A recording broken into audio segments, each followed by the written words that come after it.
Olivia, are you there?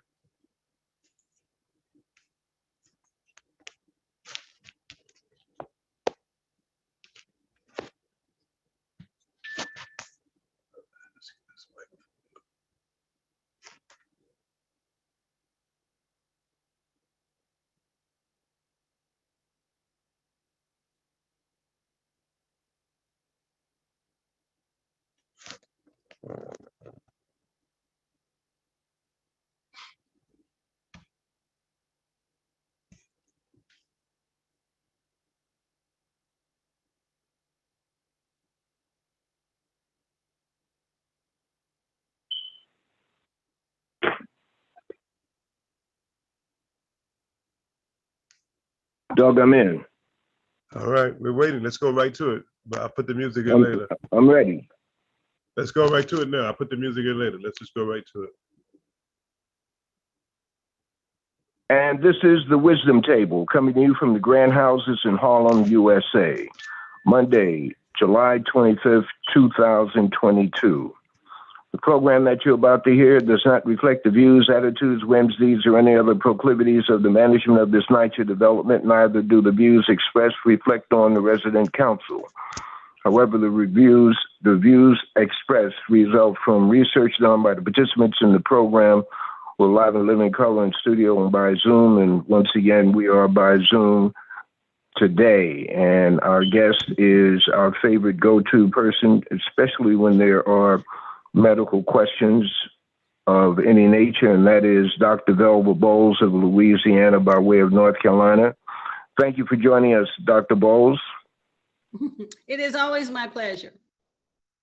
And the subject matter today for July 25th is going to be in segments. And number one, they'll be in segments, however she takes them. They're going to consist of a look at polio, a look at the monkeypox, and look at building your immune system, your natural immune system to combat any number of conditions that may arise during the course of your life, young or old. Dr. Velva Boles, thank you once again. Please begin where you would like to with those three segments.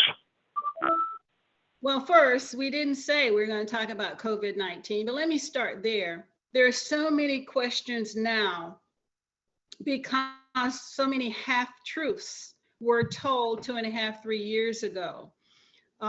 Please, everyone who is listening, pause for a minute and know that the vaccines that AstraZeneca, Moderna, J&J, any of the genetic inoculums, which they call vaccines starting in March of 2020, do not give you protection for the current Omicron B5, nor does any booster, whether you've had one or two, protect you from the Omicron B5. The new rhetoric is that it lets you get less sick. As you all know, President Biden, who has had every shot, every booster, has contracted B5.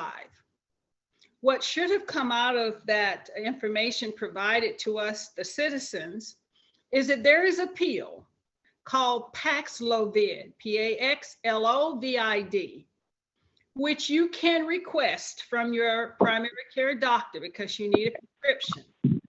And unlike the ivermectin, they do not punish doctors who write the prescription for Paxlovid. Paxlovid is taken 3 times a day for 5 days. Joe Biden has now been on it for 2, I think almost 3 days, and they're reporting he's feeling fine. He has a little sore throat and a hoarseness. My problem with this is that Paxlovid and other oral medications were always available. They demonized doctors who advocated anything other than their messenger RNA and DNA inoculums. Now, 3 years later, all of those millions of people with both primary vaccine and boosters are still getting sick with the COVID, and this time this subtype is called B5. When you listen to the WHO speaker or any White House speaker, and notice, I thought this was interesting, that they have not allowed you to know the name of Joe Biden's White House physician. All of the information are coming out through Dr. Tedros, who is WHO.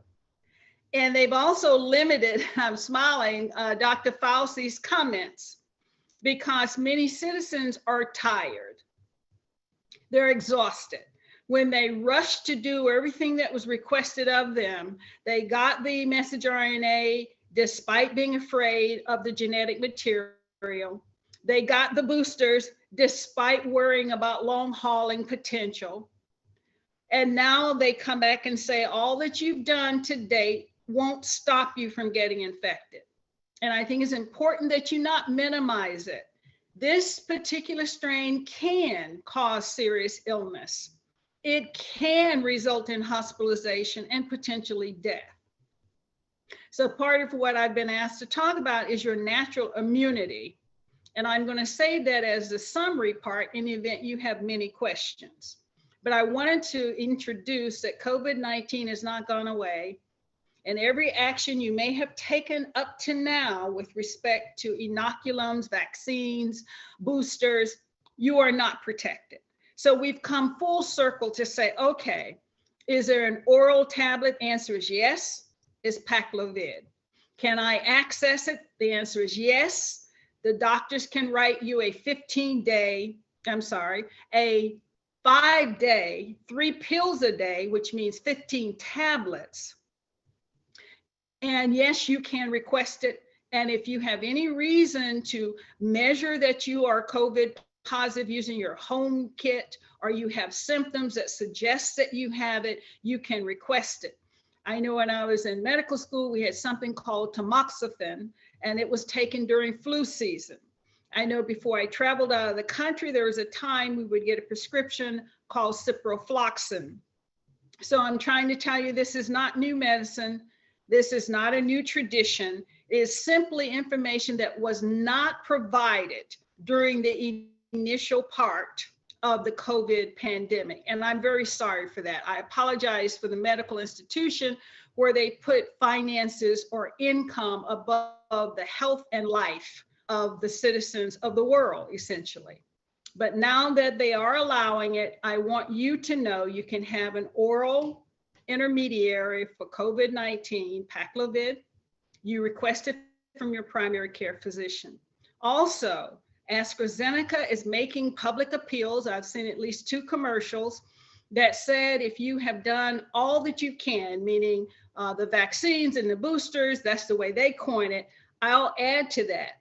If you have a comorbidity that prevented you from being able to avail yourself to the injections, they are now making it available for you to get not monoclonal, but antibody infusions, and they're calling it something antibody with a superscript of 2. Essentially, it is what I told you about 3 years ago as an alternative way to get your body protected if your own innate immunity cannot. So know that you have more choices now. It's more than just the injections. And now that they're allowing us and other physicians to talk more freely, please avail yourself and protect yourself.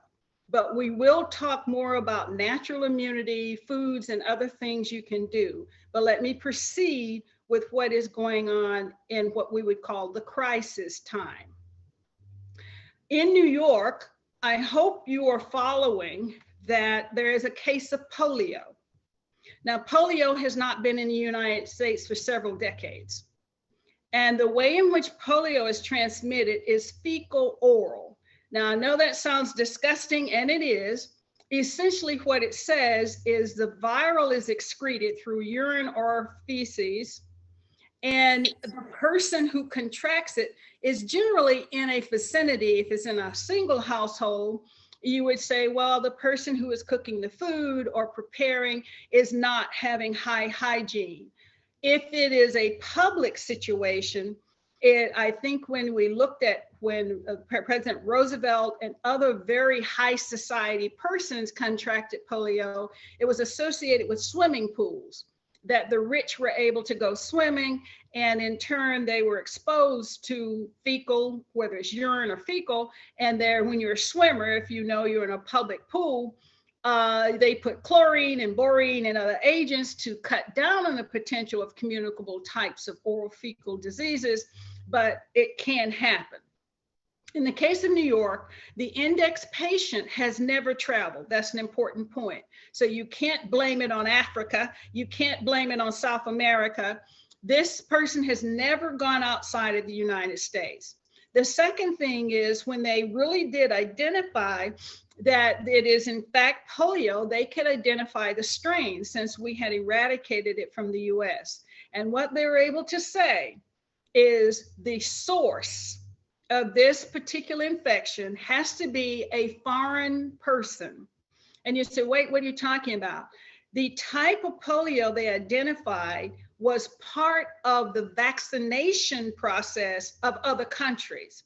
We never used that particular polio strain in its attenuated form in the United States.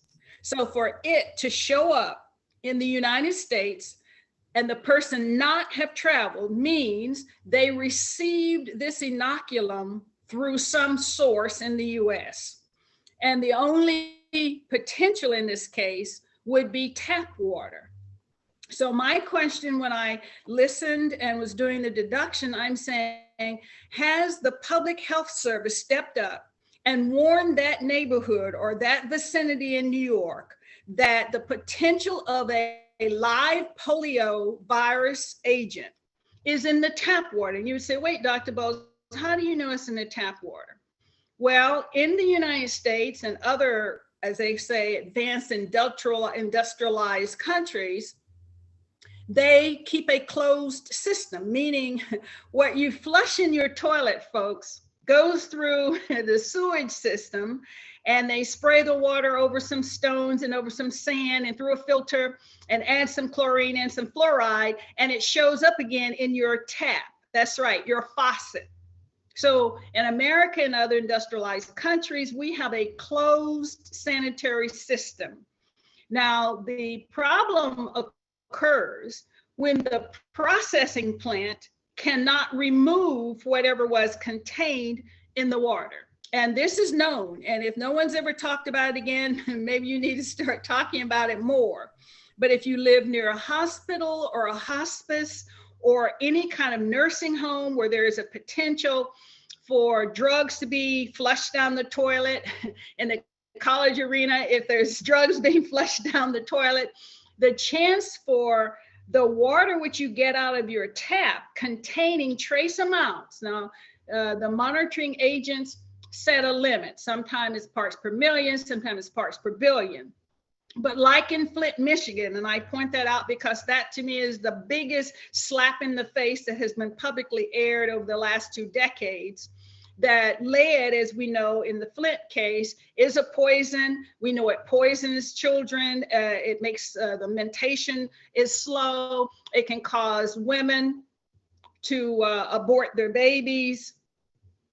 So there's many things that can happen when you have high lead content and they still haven't fixed it. And their solution was simply giving bottled waters and filtrations and changing administrators, but the problem to the people is still there.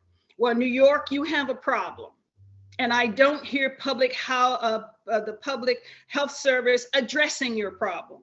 So I mean, my community leaders, those who know the location of this index patient with polio, you need to be really talking to your city council and your mayor, having them test the water, make sure there's no viral particles that's making its way to your faucet. Because public health is simply saying you can get vaccinated, and they do have vaccine available, but keep in mind, it takes 10 to 14 days for any vaccine to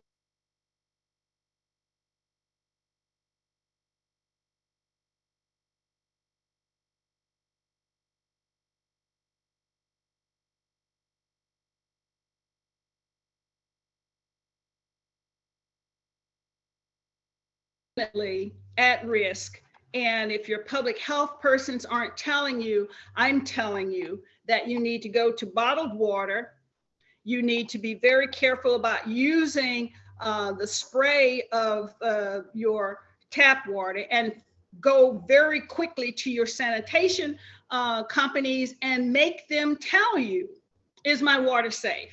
And not sit back and wait to see paralysis and other injuries occur to people in your neighborhood. So I think this is a public announcement. This is a shout out, not to make you panic, but trying to ask you to take action. As they say, don't be afraid. You want not to be scared. You want to be prepared. So that's my comment to say, if you know the area where the polio index patient was found, know that that is a red flag for the potential of contaminated tap water. Okay, next thing I want to talk about what they're calling monkeypox. Well, the first thing I want to shout out to you is don't go around blindly saying monkeypox. It is good indication that the terminology is derogatory, that it was used when they described African children who had the disease. Understand that it is now in 75 countries. Yes, Canada, US, Europe. So it is no longer an African issue. It is no longer a little black child with pustules on his body. 75 countries. And initially they said it was in the homosexual, male homosexual group predominantly. And they were saying that the distribution of these outbreaks of vesicles were genitalia. The most recent seminar I attended showed pictures of white men who had pustules on the palm of their hand, on the back of their hand, as well as in the genital region. Why is that significant? Well, New York, if you are riding public transportation, if you are now going back to your fast food restaurants and using their toilet facilities, the transmittal of orthopox, which is the original and should be the official name, you can get it by touching.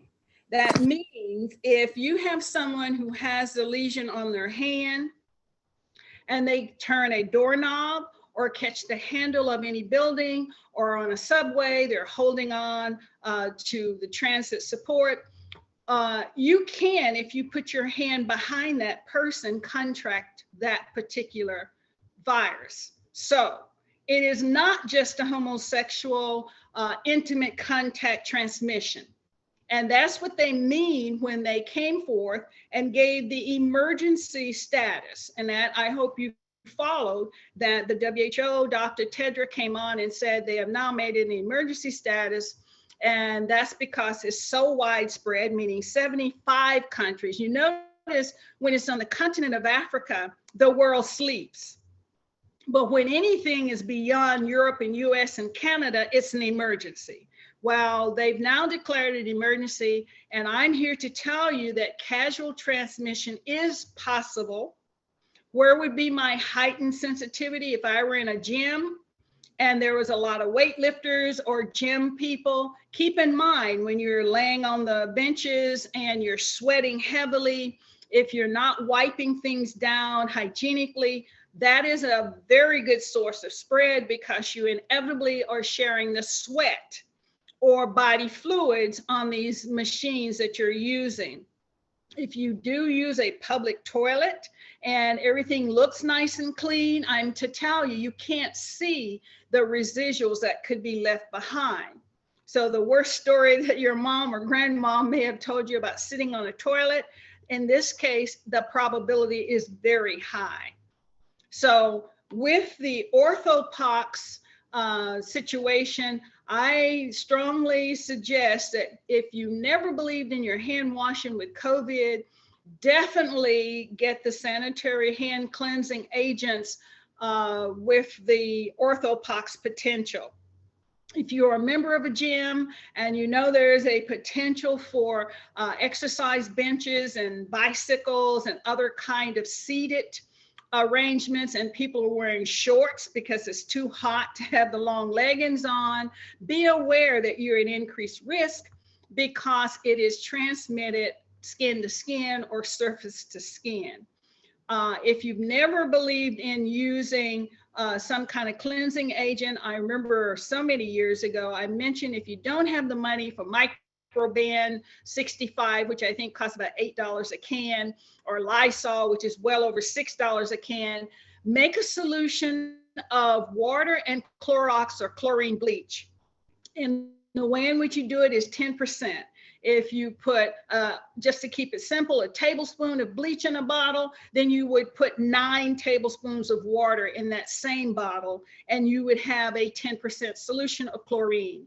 Chlorine does attenuate or neutralize the infectivity of all viruses such as HIV, polio, and orthopox. So if you're going to be vigilant, you want to spray surfaces and wipe it down. The alcohol hand cleanser, I think, is more of a mental solution more than the real thing. If I knew I were traveling with public transportation, I'd make sure my legs were covered. I wouldn't go with my Daisy Dukes and get on a subway. I would have cotton gloves. For those in my age range, you know that white cotton gloves were the etiquette for particularly Black females on certain religious ceremonies in the Christian church.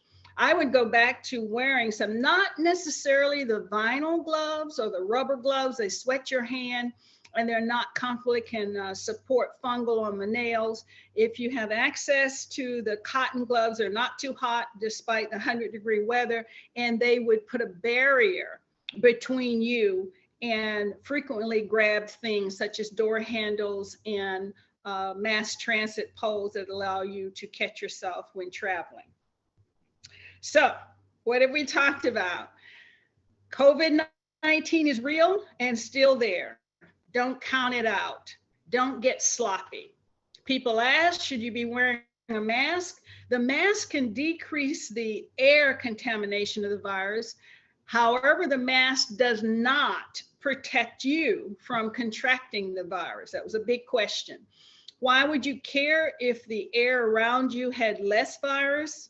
How deeply you inhale the virus can determine whether you get just a sore throat and runny nose and headache, or if it goes into the lower lungs, which becomes a hospitalized situation.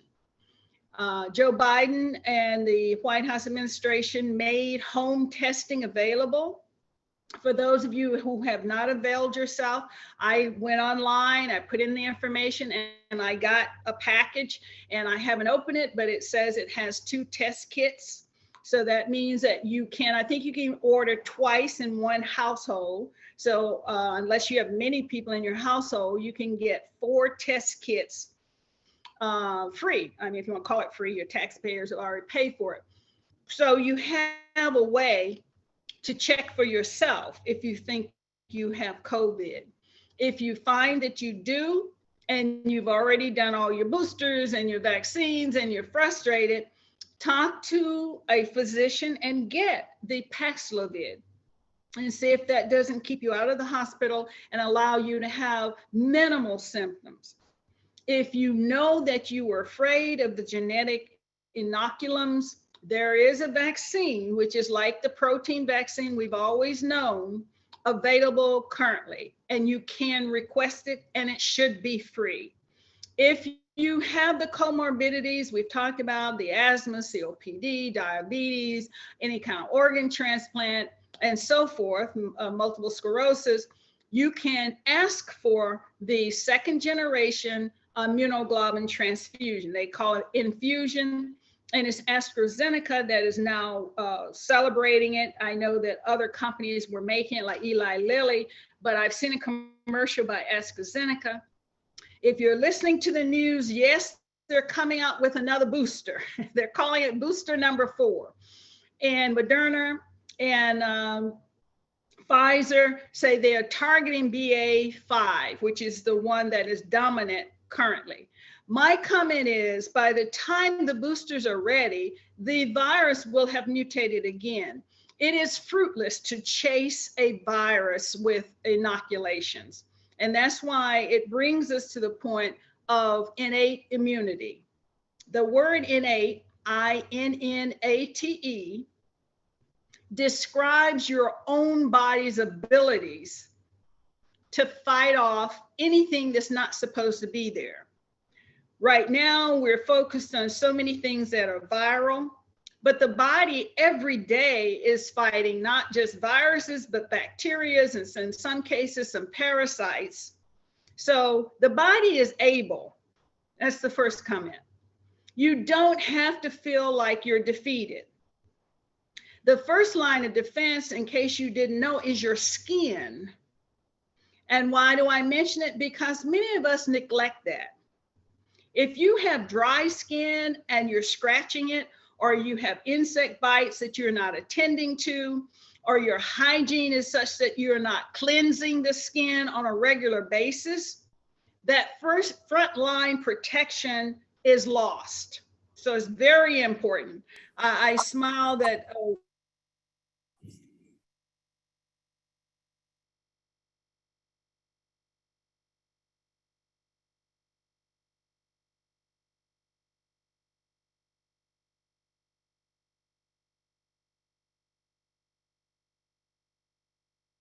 and you literally allowed the body to be washed. And not only that, my family is very specific about the types of soap.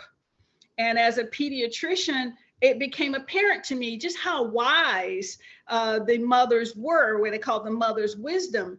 The boys in my family used Lifebuoy soap that had a type of phenol in it. The girls were Ivory soap or Dove, which has a type of lotion in it. And in my practice of pediatrics, I came to understand that girls get urinary infections and so forth, and boys who were playing athletes were prone for athlete's feet. So my mother was very wise in her choice for hygiene in preventing secondary problems. So I just remember and just admire how brilliant my family, especially my mother and dad, who weren't educated in those disciplines, but came through the school of hard knocks and had mother wit. Okay, now we come to that phase, Brother Leroy. What can we do to help keep ourselves safe? As you've heard, all of the different political people mandating face masks, mandating distances, mandating hand cleansing. Well, let's pause for a minute when we're saying despite all of the mandates, you can still get infected. What is preventative? Well, the first thing I would suggest, if you are in a job or an environment where you want to keep yourself safe, I say get a filtration system. I talked about this about 2 years ago. There are filters for under $100. Which can filter at least 10 by 12 feet.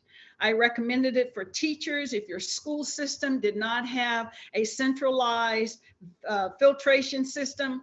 Walmart at one time had a HEPA vac, which could also, HEPA being HEPA is what I'm saying. The H, the E, the P, and the A are acronyms, but it's pronounced HEPA. And HEPA filters are used in operating rooms. If you have an expensive vacuum cleaner, it's on your vacuum cleaner. It is known to trap all kinds of particles from the air. You can get ionizing filters, which trap the very small things. And for people who are hyperallergenic, they are familiar with that. Those who may have had COPD or other respiratory issues, they are familiar. It is now commercially available. Go on to Amazon, go on Walmart internet. Look for filters which can filter out the virus. And they are available. They're under $100. I recommended 2 years ago that if you want to give a teacher a good gift, if you had a family member that was in education, buy a desktop filter, because when a student comes up to talk to the teacher, or the teacher is kind of a trapped person, they're sitting there and they have all of these 15 to 20 people coming into their environment. So do a favor, don't sit back and wait for WHO or CDC to tell you what to do. Invest in yourself. If you know that someone in your household is back and forth and you can't protect yourself, put the filter in your bedroom, put it on your night table. I remember it was a rage at one time using humidifiers. I think that public announcements should be telling you, how can I have a filter? What kind of filter do I need to buy? And for those who can't afford it, I believe just like the free COVID testing, they should make it available that a person with diabetes should be able to get a voucher and procure a filtration system that they can have as a private filter to avoid getting a deep respiratory infection. So number one, look into your filtration systems. Those who can do a central filtration, put it in. Those who have to individualize it, invest in yourself. That's number one. Make your environment as clean as possible, and the mask does not stop the virus. Number two, what is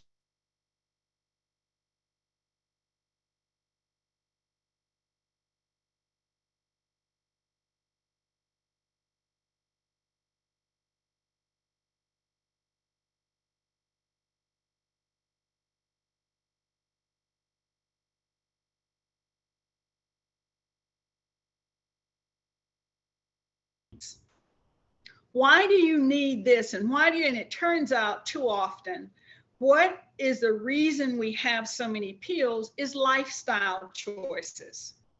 If you're taking 3 medicines for diabetes and you are overweight and you still want to eat that hot dog or that ribs, or you still chase after French fries and onion rings, and you're taking 3 and 4 pills for hypertension, my comment is, if you truly want to protect yourself, you need to start undoing something. You know, people say, what can I do? Sometimes it's what we need to stop doing. So the first thing, before I start counting out what kind of mineral and what kind of vitamin, I say, take a look at your present state. Are you eating the wrong things? Are you eating too much of anything? Are you smoking?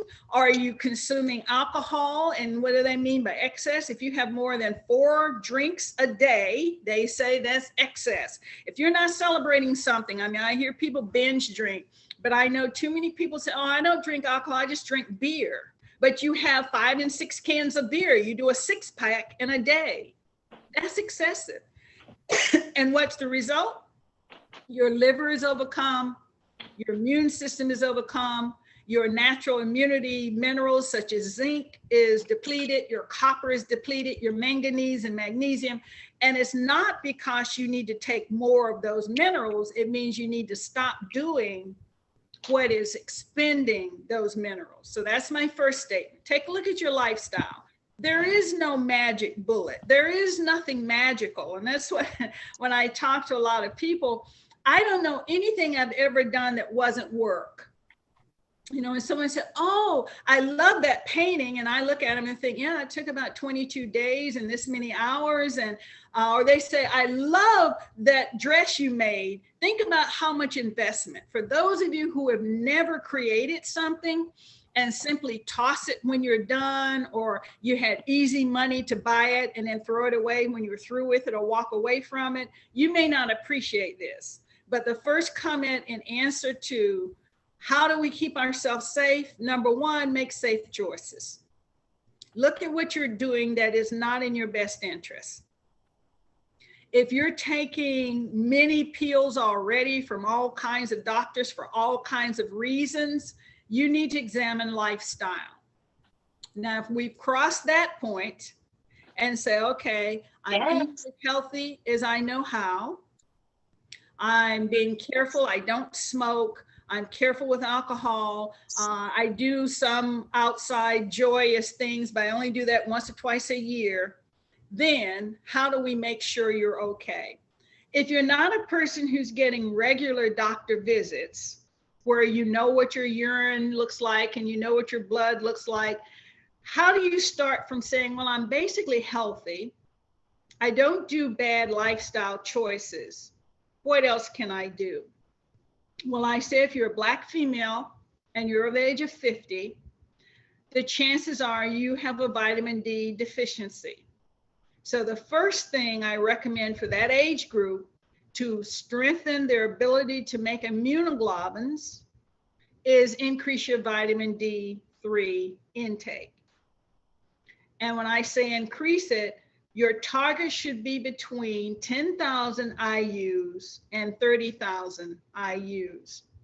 When you go to buy it at Walmart and other places, they're dispensed most commonly in 2,000 IU per tablet. And the tablet should be a gel. Don't get white, hard tablets that say vitamin D3. D3 requires an oil or gelatin base. So the tablets you buy should be in a gel-like form. And I would say if you're unsure, start low, which would be 2,000 IU per day. And if you know that you are very likely deficient, how would you know? When you have a vitamin D deficiency, you're usually cold when other people are comfortable. Your skin is dry and itchy and sometimes cracked. Your hair may be brittle and doesn't grow, or if it grows, it sheds a lot.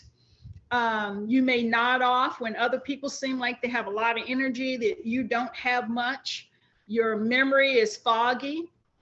Something you did yesterday, you have to work at remembering details. Those are all symptoms of having low vitamin D3. When I worked at a geriatric facility, they had a number of elderly listed as depressed, and they had them on all kinds of antidepressants. And when I was looking at it, I said, that doesn't make sense. And I did a blood and urine screen, and of them, 100% of the women over the age of 60 was vitamin D3 deficient. And that's because they don't go outside. The facility did not have a terrarium or outside facility, and they essentially got no sunlight for years, not just days. And the amount of color in your skin determines how rapidly you absorb the rays of the sun that converts one component made in the body into vitamin D. So if you're not getting any sun on your skin, you are very likely not making vitamin D3. And if this goes on for years, you're definitely deficient. So vitamin D3, very important, both men and women, but particularly women because their tendency to be an inside person. A second mineral is zinc. You need about 25 milligrams of zinc a day. Now, zinc in diets of people who eat things like crawfish or lobster or oysters or sardines, we don't supplement because they're getting zinc.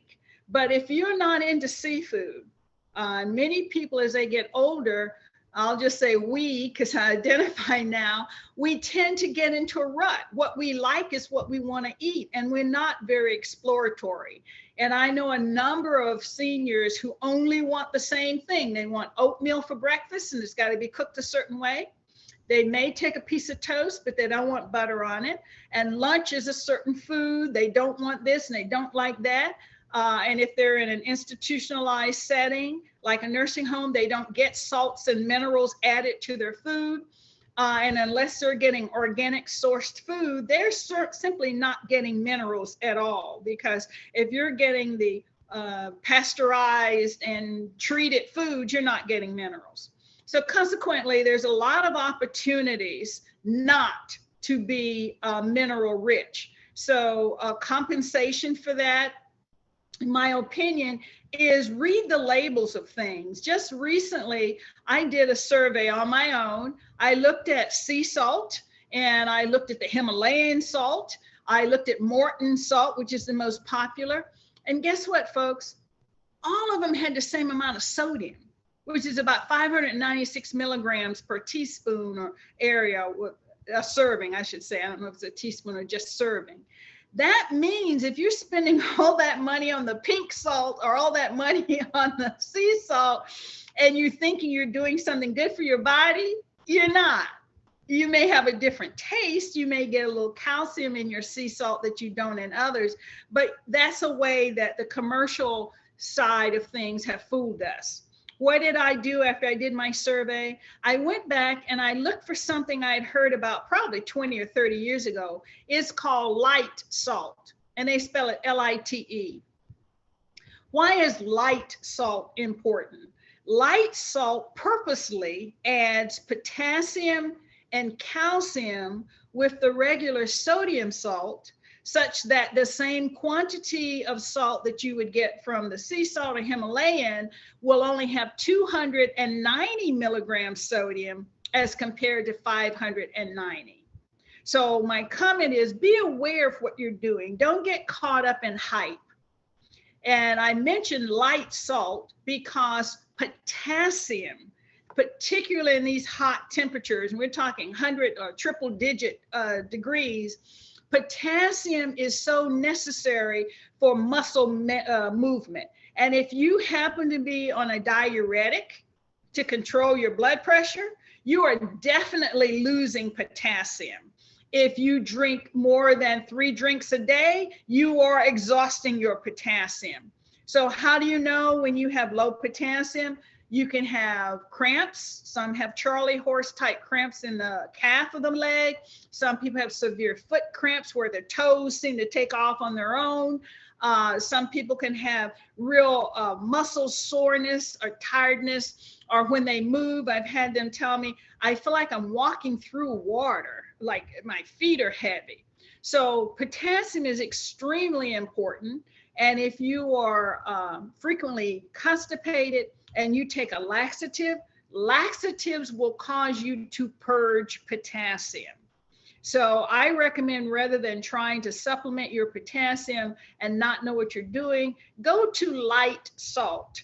And if you're seasoning your food just like normal, you're now getting a potassium treatment as well as sodium, where sodium will push up your blood pressure, potassium will help balance out your renal function. What is another agent to be aware of? Zinc is very important in the fighting of all kinds of infections. And the way in which zinc should never exceed 25 milligrams a day. And as I mentioned, the seafood, zinc can be found in oysters and in shellfish. And again, if you're only eating salmon or tuna, you're not getting a good source of zinc. Eggs have some zinc in it, but not a significant amount. So if you're in an area where you're either working among people who have what we call the sniffles or sore throat, or you have the symptoms that you may be coming down with, whether it's B5 or just a common cold, there are lozenges in various stores, Walmart being among them, that contain zinc. And they have put a dose of zinc in the lozenge such that as you suck on it, it will help decrease the amount of viral load that you have in the mouth and the mucous membrane. So it could help eradicate your illness by taking zinc supplements.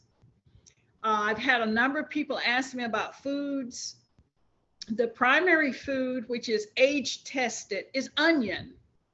In Louisiana area, they have a Vidalia or sweet onion, which is truly sweet. I mean, I tested it and was really surprised. And how do you use it? Put it in things like I now have a breakfast dish that I make, some would call an omelet. I simply sweat the onion, and I hope my cooks among you know the difference between frying and sweating. And once I've sweat the onion, I scramble the egg into it. And that's how I serve it, is just the scrambled eggs with the onion. And because the Vidalia is so sweet, it is delicious. And if you like, you can add cheese or not. I don't particularly like cheese, but I make sure that I'm eating at least 1 onion a day. You heard what I said. I'm either scrambling it in the morning for breakfast. I eat 2 meals a day, or I'm cutting it on a salad, but I consume an onion a day. Onions are a very good source of sulfur. Now, as many of you know, a very potent antibiotic is a sulfur drug. And the natural mechanism in most of the body for the biochemist among you, it needs a sulfur group as a cofactor. Many agents, which are antioxidants or the potentiation for new growth or healing, uses a sulfur group. So consuming onions as your source of sulfur is very beneficial. Now, I know some people have asked me, they supplement with a powdered, it's called MSW. It is available on Amazon. It is a source of sulfur, and a teaspoon stirred into 8 ounces of water is supposed to be very helpful. How do you see benefits of sulfur? One, I just told you, you have a strong immune system. If you're healing after surgery or you've had an injury with an open sore, you'll see it heal faster. There's really a data that shows the skin heals better when there's a good sulfur supply. If you have had alopecia or bald spots in your scalp, increased sulfur in your diet can reignite hair growth and thicken the hair if it's very thin. If you're prematurely gray, the presence of increased sulfur has shown that the hair can go back to the darker color. So sulfur in the body is very important. So onions for sulfur. People ask me about garlic. Garlic has a lot of medicinal effects, very effective against fungus. I know that there are potions and tinctures used for athlete's foot and tinea and other types of fungus. Those who eat garlic on a regular basis say it's good for the digestion. I've had some say it's good for the respiratory. I'm not as familiar with garlic because that's not part of my culture. Onions, I am aware of onion poultices. I'm aware of onion syrups. I'm aware of onion juice being used to reduce scar tissue. I'm aware of onion juice being used to grow hair. So onions are very useful. And like I say, I consume at least one onion a day in various forms. What is it? Okay, let's do a review. We talked about sardines or oysters or some kind of shellfish is very good for zinc. We're talking about onions as a good source for sulfur. I'm recommending strongly to purchase vitamin D3 supplements starting at the 2,000 IUs per tablet, but some you can buy it at 5,000. I take 3 5,000 tablets, so that's 15,000 IUs on a regular basis. Can you overdo it? You can. So don't get foolish. I've had some people say, if 2 is good, I'll take 10. Don't do that. It is better to take it on a continuous low dose than try to make up for lost time. You can't. You can OD, and it's not a good thing to take high volumes of supplements. Just for note, when you're taking vitamin D, it's good to take it with water, but if you're eating something, toast with a little butter on it, or toast with a little cream cheese on it, vitamin D releases better in the presence of something fatty. So you may want to consume it with bacon if you eat bacon, or an egg or something, not just take it with water on an empty stomach. Okay. I feel like I've been lecturing, and I am now open for all questions, any questions or comments. And I start by saying, Brother Leroy, have I addressed the issues that you wanted to hear? You have addressed the issues and more, and we're thankful to the Most High for blessing us with a great audience, a panel co-hosting with Dr. Hyatt. And just before we go to Dr. Hyatt, would you talk or mention the benefits of apple cider vinegar and the benefits, if there are any, for apple cider vinegar and for molasses? Haven't heard molasses for a while. That's one of my friends as well. It is a sulfur source. I'm going to start with that. You notice I said onions. Molasses, and the darker the molasses, used to be called blackstrap. It was once used for a medicine. You take a tablespoon, it will send you to the toilet. It's called osmotic diuresis. It will move your bowel if you take molasses on a spoon. Molasses, for those of you who are not aware, it is sugar cane that while you're getting and steaming off what most millenniums and Generation X will know as white sugar, when you squeeze out the juice and you dry it to get the white powder, during the cooking process, some of that caramelizes. And the caramelized sugar becomes brown. And the more that it's cooked, the darker it gets. So if you've ever had brown sugar, that is the top layer of the dry sugar before it's molasses. And as you keep concentrating it, there's a point at which water doesn't come out anymore. It'll simply burn. And instead of throwing that away, they scoop it out and they call it molasses. And there's grades of molasses. Now, if you ask me, well, wait a minute, Velva, how do you know this? My great uncle Ralph, if anybody who knows me will know Uncle Ralph, he grew sugarcane in the hills of North Carolina. And one of his gifts to the children around the holiday, we would get a stalk of sugarcane, because you can chew on it. It's juicy, it's like having a treat, like a popsicle. And he'd give my parents a quart or half gallon, maybe 2 quarts of blackstrap molasses. And the reason I'm laughing is it is a discard product. You don't sell it because it has a little bit of bitter taste because it's been cooked so long, but he'd give it to relatives as a Christmas gift. And for the enterprising relatives, such as my mother and my grandmother, his sister, they used it medicinally. I wouldn't want blackstrap molasses on a piece of toast, but I know that when you stir it into a drink, it gives it kind of a rich and almost a roasted flavor. And if you take it by the tablespoon, like I said, it's a very good laxative. If you add it into a cookie mix, you'll get the softest, chewy cookies you've ever had, and you don't spend much money. And when you add the molasses, you don't have to put in eggs. It takes the place of the egg. So to answer your question, molasses is great. You can still buy molasses in some of these, I guess, the hardware stores where I've seen it. I don't see it so much in, I suspect Walmart would have it. I presently have some molasses in my pantry. I do use it, and I like adding it for its taste into hot chocolate is one of the things, and certainly very nice addition. And people who are not familiar will ask you, what is that taste? It is a delightful taste, almost like a rum, if you like rum agents. So molasses are a great source of iron, of all things, just like people of my day who used to take Geritol. If you're taking a tablespoon of molasses, and most pregnant women didn't have prenatal tablets, grandma and midwives would give them a dose of molasses probably 2 or 3 times a week. It would keep them from being constipated. It would give them a source of iron.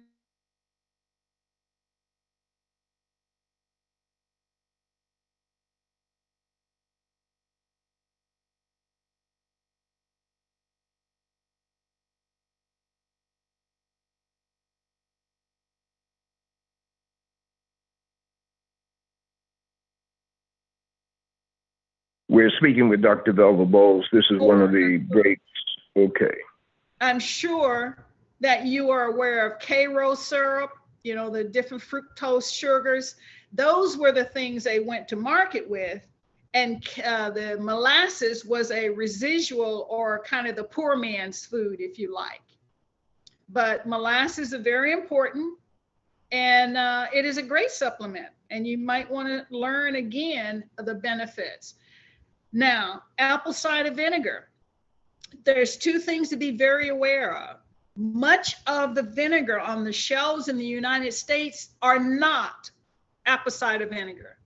The white distilled vinegar comes from petroleum. I know, and I laugh, most people don't know that same thing that makes gasoline and kerosene and diesel, that is the byproduct, is an acid liquid, which they sell as white vinegar. When you say apple cider vinegar, you want to see something in the bottom of the bottle, and that is a residue of the apple. Or you want to make it yourself. There's nothing saying that you don't buy apples, put water on it, and allow it to ferment to the point of vinegar. It's not difficult. You can do it yourself, but the modern day people don't like the smell of fermenting fruit, and they don't want to go through the steps. It takes anywhere from 7 to 11 days. With these extreme temperatures, I would think 5 days of a fruit that has been chopped or spun can go to vinegar. If you don't make it yourself, you want something that shows a little of the apple residue in the bottom, and it is never a white distilled liquid. So if you're buying white vinegar thinking you're doing what we're recommending, it's not the same stuff. Okay, if you got the real apple cider vinegar, a tablespoon of that vinegar in a glass, 8 ounces, not a 16 ounce, an 8-ounce cup of water will do a whole bunch of good stuff. It stimulates the stomach such that overproduction of acid. Now that sounds oxymoronic. You're saying, wait a minute, I'm taking vinegar, that's an acid. And you're telling me it's going to prevent acids? The answer is yes. People who have GERD or reflux, and you're busy taking all these anti-acids, I'm going to take you down memory lane. You remember the purple peel? They had some fellow from West Virginia in a cut off sleeves talking about he takes the purple peel, the Nexus. You don't see that commercial anymore. You know why? Taking the purple peel caused more people to have fatal incidents with cardiac and bowel cancer than anything else. The body needs acid in the stomach. And if you have something that eradicates or control or prevents the production of acid, you're increased risk for parasites, you're increased risk for ulcers, you're increased risk for leaky gut. And they have found that cardiac congestive failure is also associated with how well the stomach acid is produced and absorbed. So you don't want to go that route. If you're eating Tums and thinking, oh, now I love it because they have different flavors of Tums, or before I go to bed, I always take my Pepsid, you are ruining what Mother Nature put in place. However,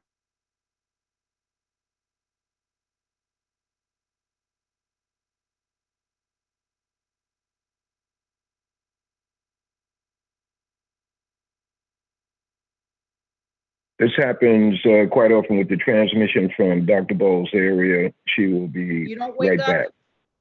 burping, you don't wake up needing to sit forward.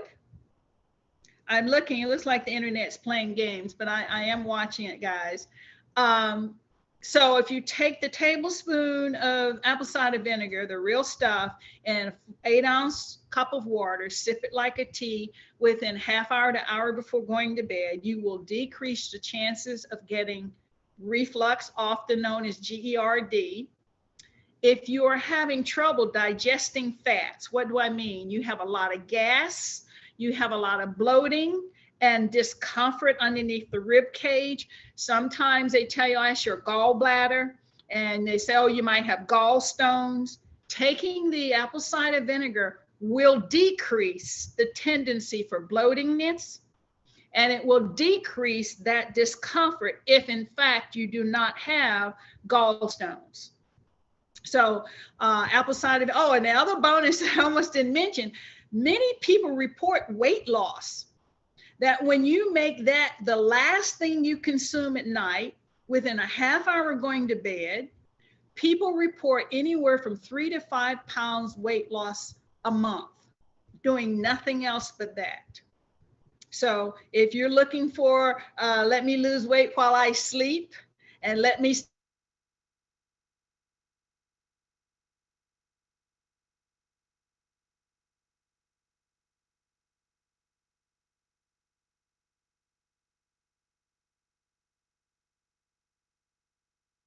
growing.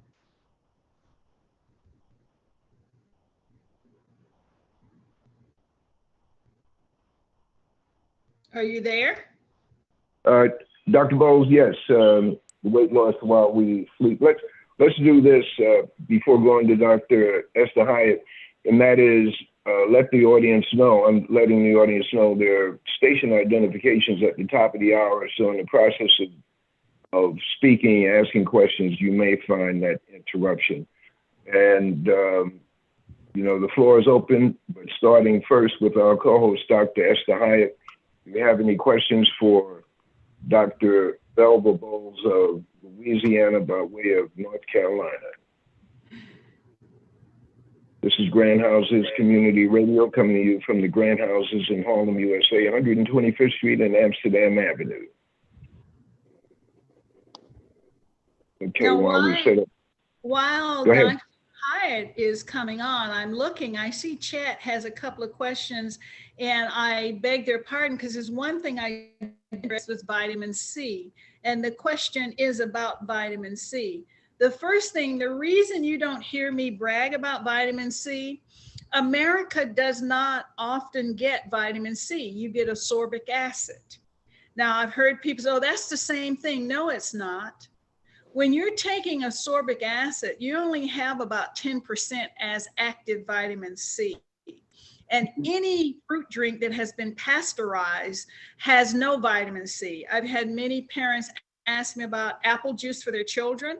And I said, you might as well stir 2 tablespoons of sugar in a glass of water, because apple juice in America is required to be pasteurized. And once you pasteurize the juice, you've killed off all of the benefit of vitamin C. So unless you're taking the apples and putting them through one of those pressed yourself and serving the true apple juice, what you buy in the store is like Kool-Aid. You might as well just get the flavored stuff and give it to your kid. The apple juice, pasteurized apple juice, has 0 effective vitamin C. So do I think vitamin C is important? Yes, but I cringe because it's so difficult in the United States to get vitamin C. If you hear people talking about fresh lemons all the time, lemons are 68 cents a piece here in Louisiana. And I mean, I can possibly take a couple lemons a day, but I don't see everybody who can spend $2 a day on just lemons. And unless you have a lemon tree or you have an orange tree, such as Florida or California would, or if you were very industrious in Louisiana, many of us cannot afford vitamin C. And someone said, well, what about those squeezy bottles? Well, let's think about it. If it's in that bottle, it means it's processed, and it probably has a shelf additive like EDTA to keep it without growing fungus. If you set out a bottle of lemon juice for any time, it will grow something. So vitamin C, is it important? Yes, if you can get it. But if you are reading ascorbic acid on anything that you buy that has vitamin C as one of their marketing things, you're getting less than 10% vitamin C. Now, there's a couple of pharmaceutical agents. I think one of them is high C or something here, and you can chew the tablet or you can chew the lozenge. But again, the amount of vitamin C is extremely low. You would do better to eat bell pepper, or if you can afford the lemon juice, and any kind of green leafy vegetable to get your vitamin C, because what is marketed in the United States is ascorbic acid. So yes, vitamin C is important, but in the US, unless you live in Florida or California or have your own citrus trees, you're not getting vitamin C when you go and buy it. Someone asked about elderberry. And elderberry has phytonutrients, but that just means anything with deep color. That's raspberry, purple grapes, dark plums, elderberry, cranberry. All of those have phytonutrients. Elderberry doesn't have any magical powers, except it grows abundantly. When you plant it, it'll take over your yard. You literally have to kill off elderberry or cut and share with friends, because it'll create a jungle if you let it grow on its own. And it dies back and comes back with a fury the following year. But there's nothing magical about elderberry in itself. Dr. Boles, Gwen had a hand up. Deborah had a hand up. Go ahead, Gwen, unmute yourself. Oh, thank you. I put the question in the chat as well. What can anybody do about psoriasis if you have it really badly? Well, first you need to have it diagnosed. Let me tell you why I answered you that way. Many of us who have either an itchy or crusty area that is thickened skin, we call it psoriasis. There are so many causes of skin deformation. The elderly would call it skin asthma. I don't know if you've ever heard that term, but in children who have respiratory problems, they may have scaly areas on the elbow or the knee. As an adult, when you have those patches, one thing, it can be autoimmune, And if it's autoimmune, they usually give you hydrocortisone cream. If it is because of a deficiency, now this one should perk your ears up. If you have a vitamin B1, or which is thiamine, if you have a thiamine deficiency, you can get a scaly patch on the skin known as pellagra that is very similar to what is called psoriasis, because eczema, psoriasis, and other skin problems look very similar. So I would have it properly diagnosed, and if it's a nutritional deficiency, they can replenish it. If it's an overreactive immune system, we have things. The first line, of course, is a steroid, but there are some P3 protectors, and all that means there are agents which interfere with overproductivity of fibrin, which is in the skin. So make sure you have the right diagnosis before you try to set out on a treatment. Thank you.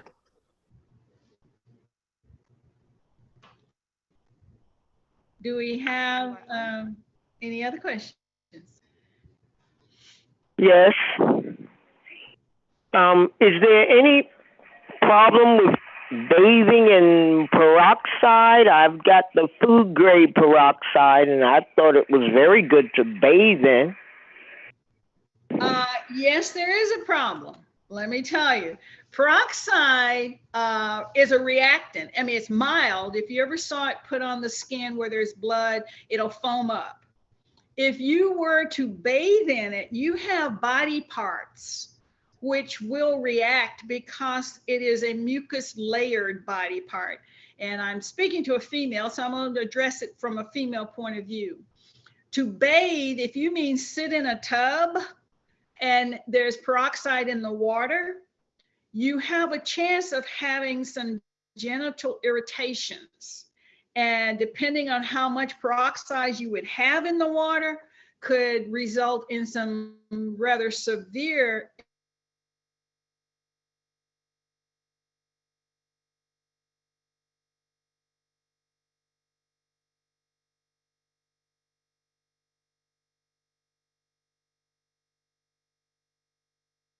if you introduce severe enough irritation in the urethra. So I would not advise, if you want to add something to bath water that can help cleanse and strengthen the skin integrity, use Epsom salt. That is a tried and true. It assists with muscle pain. And if you soak in a tub with Epsom salt, you will actually remove sore muscles. So Epsom salt is more recommended in a bath situation, if you're talking about sitting in a tub, than peroxide. What about baking soda? Okay, baking soda is also excellent, particularly if you have a skin lesion. I've spoken to a number, I think Brother Leroy more than anyone else. I have a grandmother who was a midwife, and she also did a number of homeopathic methods.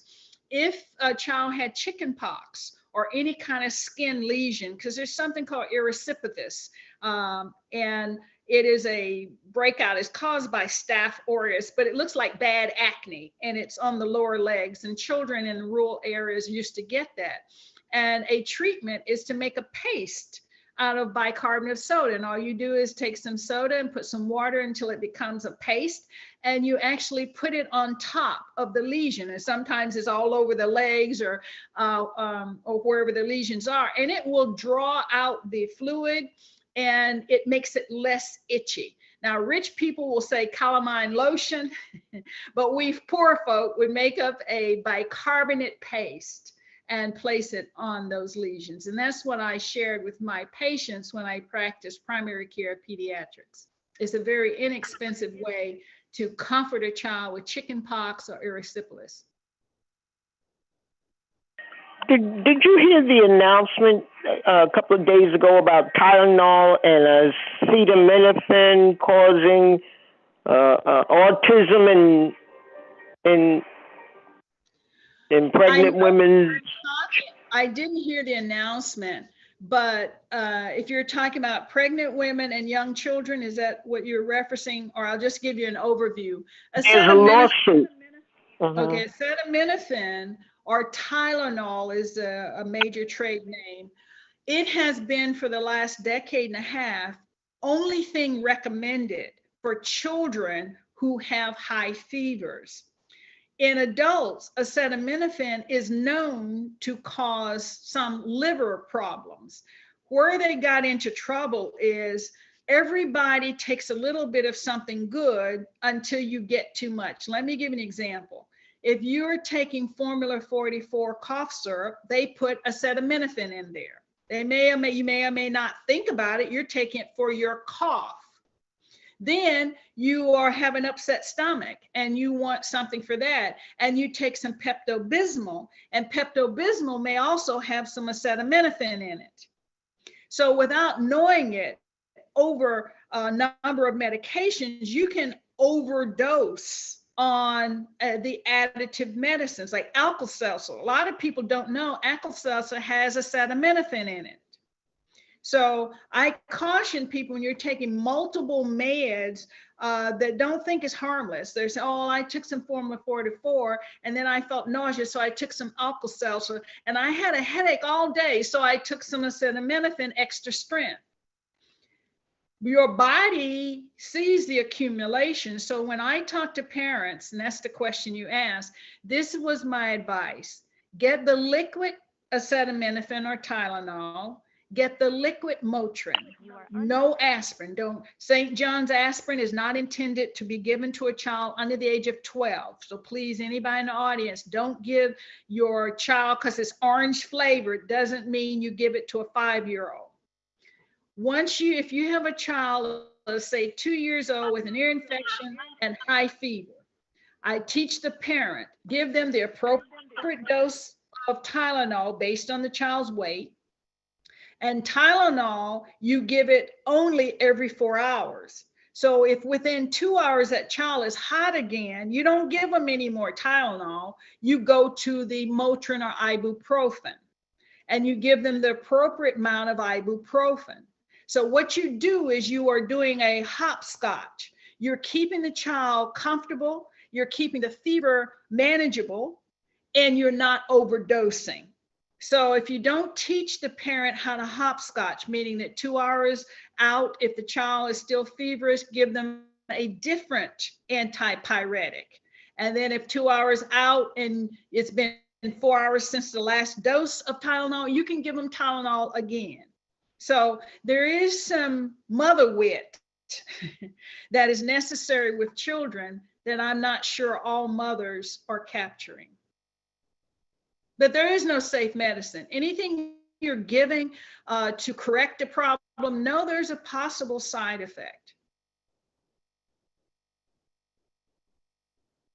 Nobody's telling mothers those things. I always did. In fact, I had a 3x5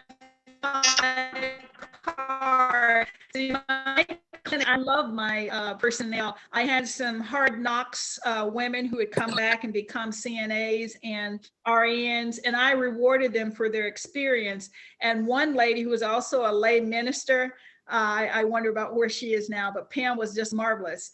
She was a very mothering type, but she took it on herself because she had beautiful penmanship. She wrote out 3x5 index cards, and we handed it out to some of our most rural mothers. And we told them what I just told you. And we would also tell them, if you can't afford to buy the cough syrup in some drugstore, go to Dollar Tree or Dollar General. And believe it or not, on the weekend, Dr. Boles would visit these rural stores and read the labels of cough syrup and other things so that I could send my patients to their local stores. They wouldn't have to go to Gonzales or New Orleans or some city. They could stay in Edgard and Reserve and find in Dollar General the types of things that could help their children. So I think that's very important to have a community conscious dynamic, because parents need support.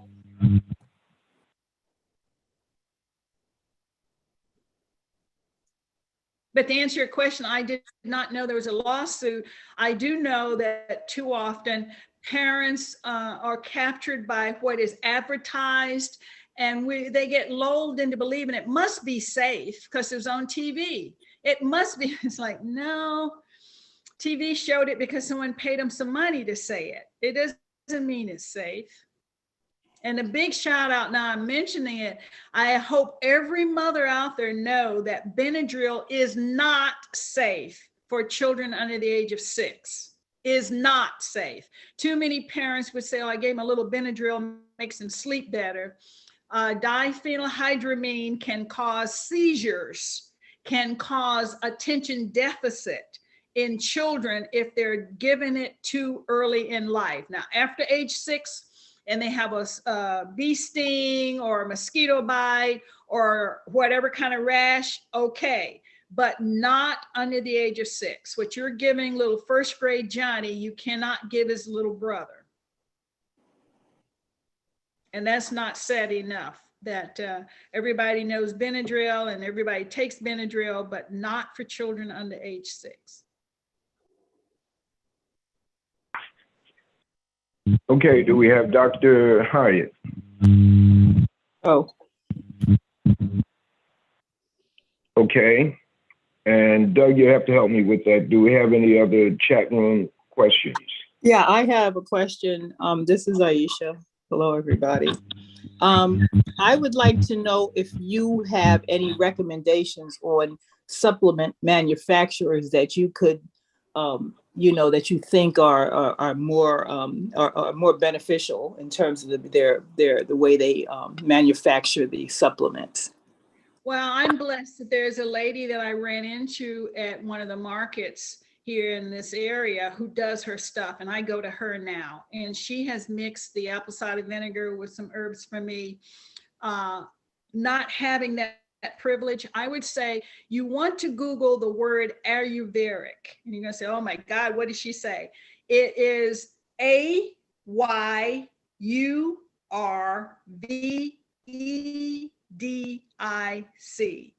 And Ayurvedic is another way for saying organic or naturopathic.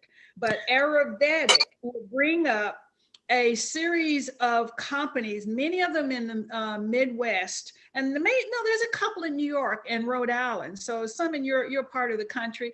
And these are herbists who work many years. They grow their own stuff, they tincture. In fact, when COVID-19 first started, I bought some oil of rosemary from a company. I guess if I could go run and see, I could give you the name, but before I'll type it in so that you'll have access.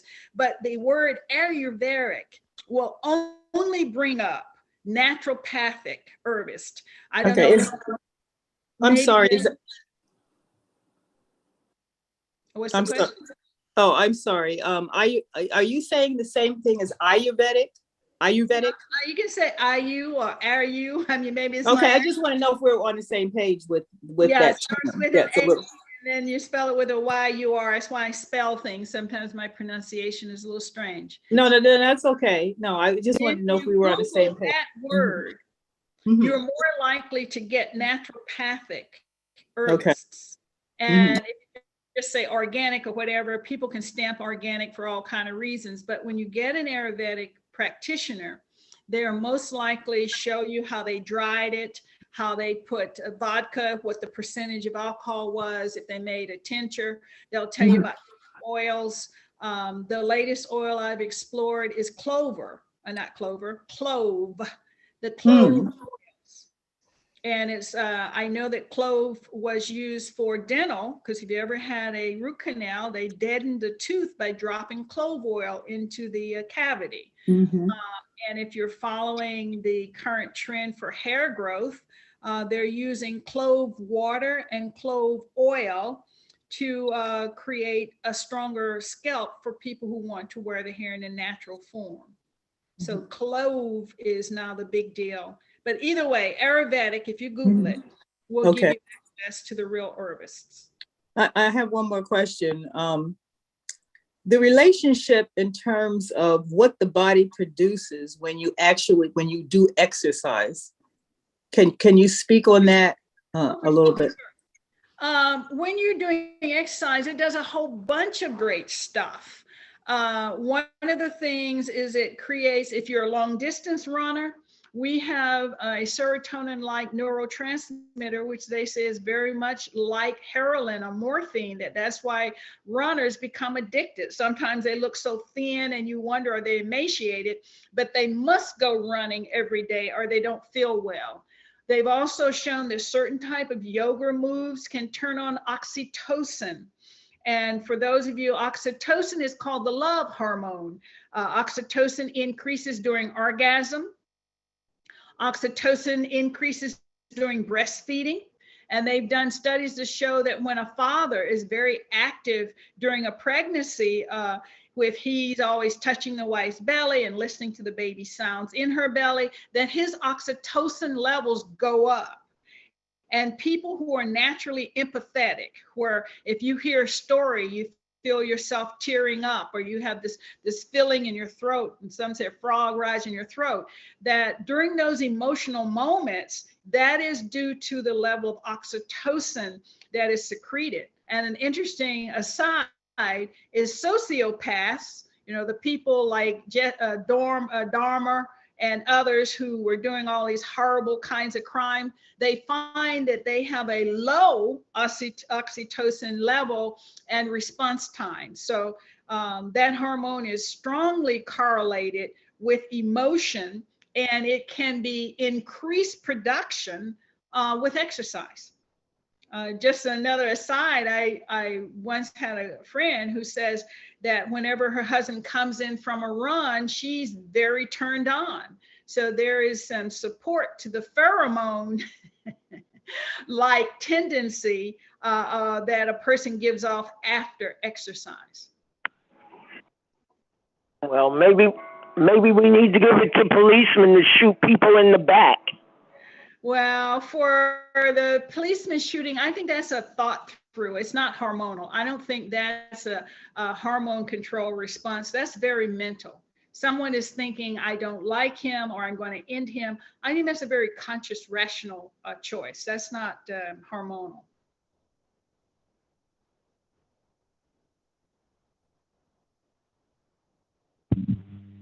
Okay, other questions for Dr. Velva Boles? And this interview is going to be on YouTube. Yes. Someone started. Your voice is breaking up. Would you repeat? Dr. Velva Boles, I have a question, if I may. Good evening. What do you recommend for adults and children who are allergic to aspirin, Tylenol, ibuprofen, and penicillin when they have fevers? Oh, okay. That's a lovely question. And I have had a patient with such sensitivities. First question I'd have to ask you is how old? How old? 2 years old, and an adult is a senior, over 65. Oh, you're talking about a mature person has these allergies.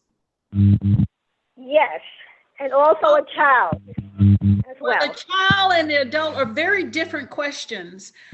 Please never think of a child as a little adult. The answer I would give you about the child is not transferable. So if you want the answer on the child, how young is the child? Well, not knowing that, let me proceed. People who have allergies to the NSAIDs, and that's what you've described. NSAIDs are things that interrupt the pain cycle in the body, as well as the heat cycle that's due to fever. When you are allergic to NSAIDs, we usually can all, I guess you'd say, go to the canes like beta-cane or xylocaine, or different canes can be used topically. You know about xylocaine and other kind of benzocaine. A popular one for most white America is benzocaine, because when you get a sunburn and a large surface of the skin is in pain, you can buy a can of benzocaine and spray it on.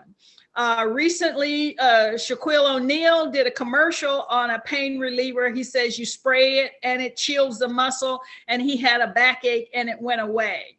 So if you have an adult who has problem with the NSAIDs, and that's what you described, we do have alternatives. We have Toradol, we have Narcan, and other kinds of tablets if you're looking for a tablet, but you can also use the canes, where xylocaine or benzocaine, and spray the area, and it has a cooling effect. So if you're talking a fever, it certainly works there, and it has a pain relieving effect. So for the adult, I would say have canes on board, whether you buy it at a drugstore. Benzocaine you can get in a can, it's an aerosol. You can talk to your doctors and they can give you the alternative tablets that can be taken. For the child, you want to be very careful. And I would always, in that case, have a can of benzocaine for any high fevers that child might have. And the parent should be alerted that the fastest way to relieve a child's fever under the age of 6 is to wet a face towel or hand towel with tepid water.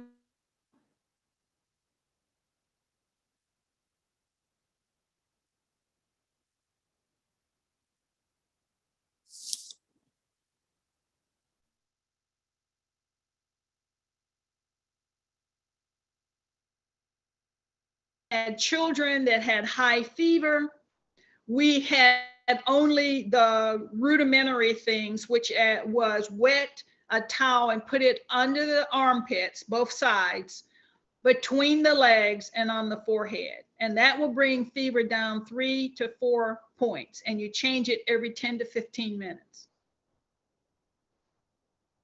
And the allergy to the NSAIDs, they should be very careful, particularly with the elderly. They may have something called angioedema.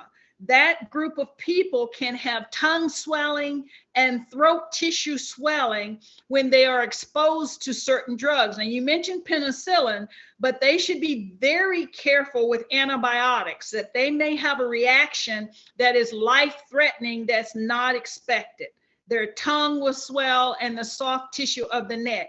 I would wear a bracelet that tells whomever ever treats that child or that adult that they have these allergies, because these allergies can be unexpectedly lethal if they are given something that triggers angioedema.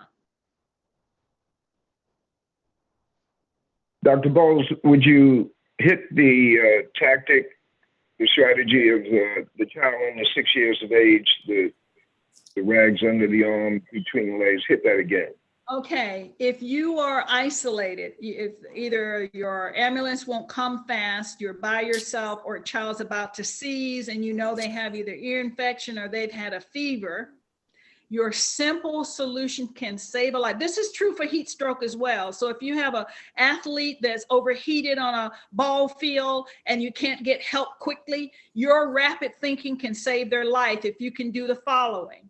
You will wet some small towel. That's why I said a face towel or a hand towel. The bigger the towel, the more heat it holds in. So if you are a woman who's in a kitchen, get your dish towels, get your little hand towels. You want something no more than a foot in length and maybe 6 to 8 inches wide. Wet it and wring it out. You don't want it dripping with water. And place the wet towel underneath the armpit. Literally raise the arm and place the towel in the armpit and lower the arm, such that each side of the body has a towel underneath the armpit. And secondarily, between the legs, you have very large arteries. It's called the femoral artery, goes up the inside of the thigh. So if you're talking an athlete, don't be shy. Don't worry about junk in the trunk. Go for the thighs. You want those towels touching the innermost sides of the thigh because you are cooling a very large artery, the femoral artery. So if you can put a towel between the legs such that it compress on the thigh artery, and you put it underneath the armpits and place a towel on the forehead, you can reduce the temperature up to 4 degrees inside of a 10 to 15 minute or less period. If the person's not conscious and you can't get them to drink water, that can be life-saving. But just for those listeners, I'm going to share something else that I've done. Here in Louisiana, we've been up to 106 degrees And I can be foolish sometimes in thinking I can go out and do yard work. I'm a little wiser. I go out early, 6 a.m., but it's never cool here. And I realized that when you're getting heat stroke, for those who don't know you're sick. You don't feel tired. And it's only when you're interrupted that the worst happens. So just a trick that I had up my sleeve is I went out and I bought some popsicles. So when I go out, I set a timer and say I'm going to be out for 15 minutes or 30 minutes. And when I come in, I have my little station set up. I have some water that's been in the fridge. I have some popsicles that I can have, and I have a fan so I can sit down either on the floor or on a small stool and start cooling. I don't have to think about it. I don't have to call a friend. I have what I call my cooling station. So if you're working with young people and they insist on riding a bike or playing outside, set up a cooling station. No child that I know refuses a popsicle, and that is a rapid way to cool the mouth and mucous membrane, and you can save a child's life.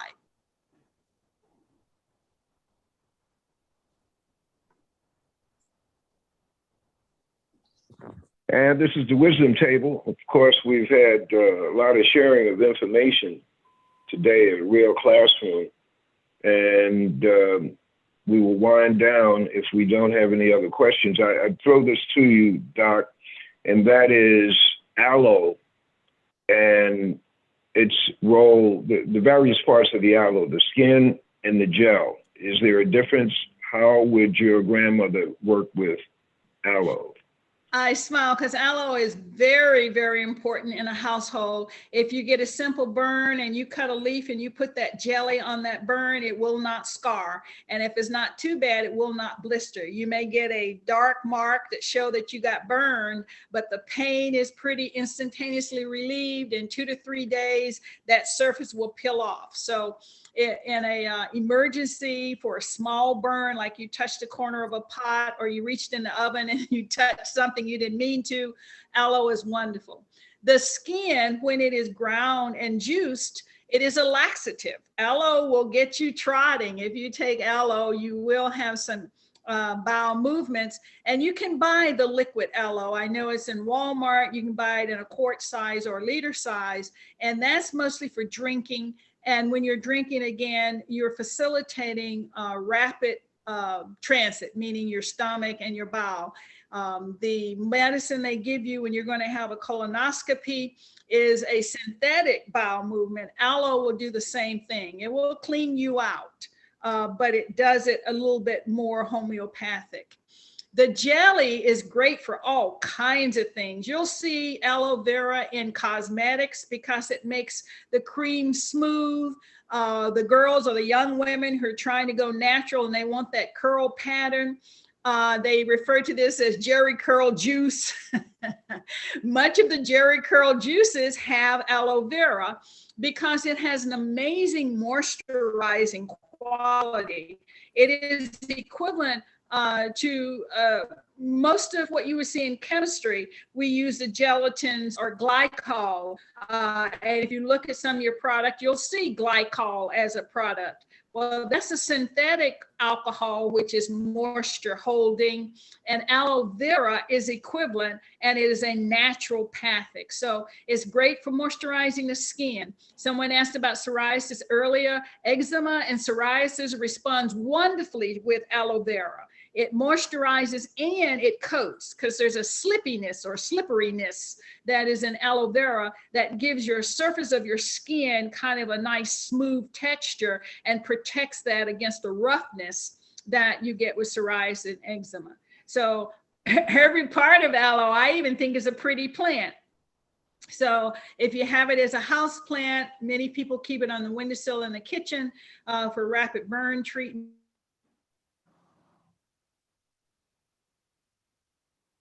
I have a question.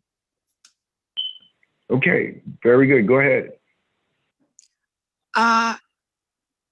Two questions. One is there's, my name is Gloria Ellis, and there is liposomal vitamin C? Is there a difference? Is the content of vitamin C and liposomal vitamin C, is it different from the ascorbic acid form? Yes. If you have the words vitamin C, liposome, you are getting vitamin C. In the cheaper brands, they have on the label vitamin C, but flip it, read their ingredients, say ascorbic acid, they are giving you 1/10. So you're paying, like if you pay $5, know that you got 50 cents worth of vitamin C. But you get more with the liposomal, is Yes, what you're saying. liposomal, you are getting what they're advertising. Okay. And the other question is what's so popular today, I mean, not popular, but it's a lot of Black women have issues of alopecia. And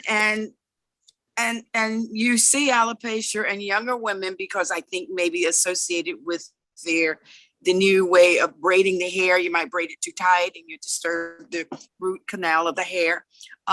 But do you have any suggestions about, and you also see alopecia with elders.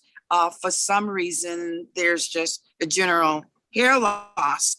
And I'm sure there are two different processes, but you have any suggestions?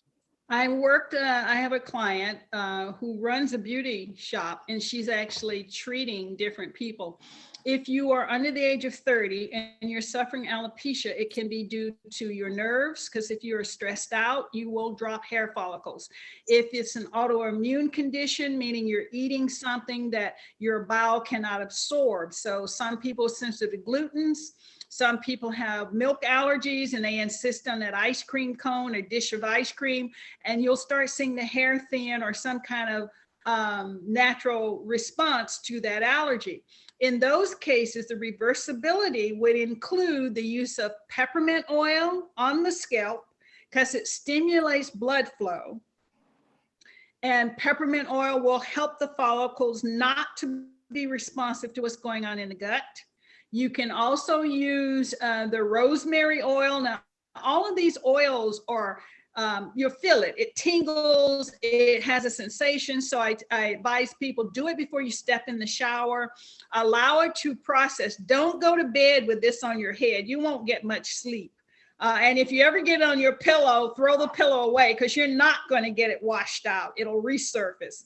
So these are treatments either in a beauty parlor or in a home setting where you're going to be showering. And that's for the young women.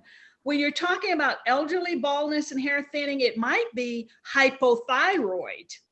Because when you do not have sufficient thyroid, you will get hair loss, you will get obesity, you'll get dry skin, and you'll have difficulty regulating your body temperature. So with my senior set, women who are 55 and older, possibly heading into menopause, I recommend an endocrine panel if you're going to your doctor. Don't just go for the checkup. If they find your thyroid, some will say euthyroid, which means it's not measuring low, but your body's not using it appropriately. You may. Lost you, can't hear you. Can't hear you.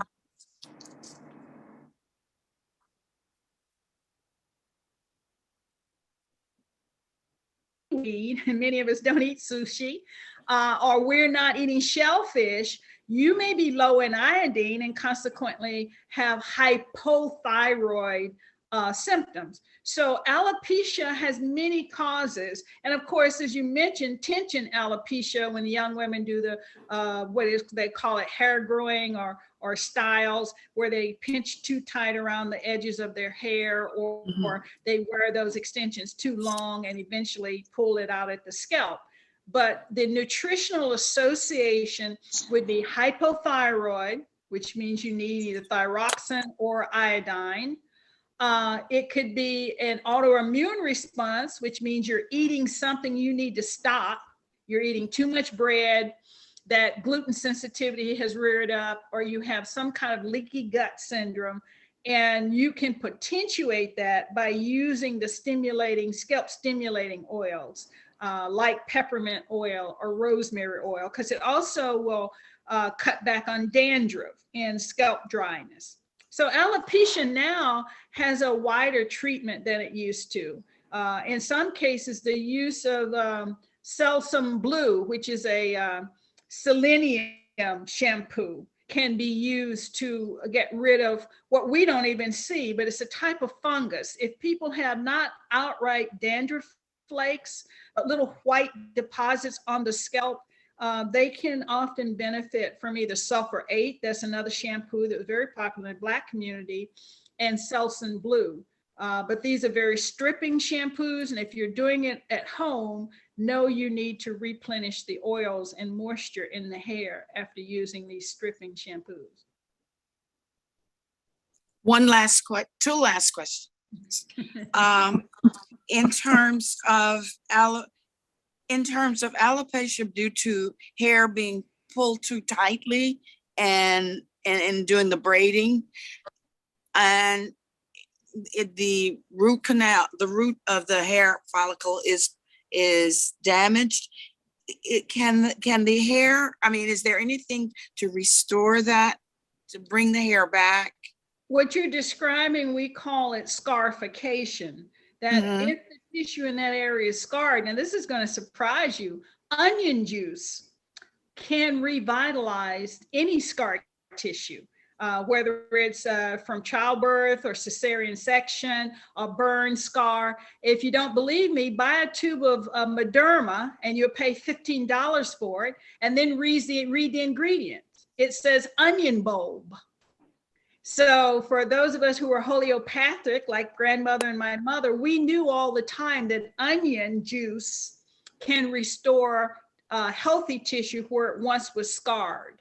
So the use of onion juice, and Ayurvedically, they will tell you how to make onion juice. It's not complicated, but it can be used through an eyedropper, just like minoxidil.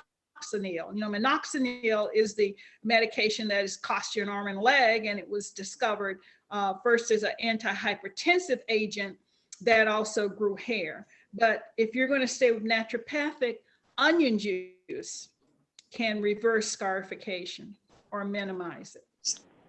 Last question. And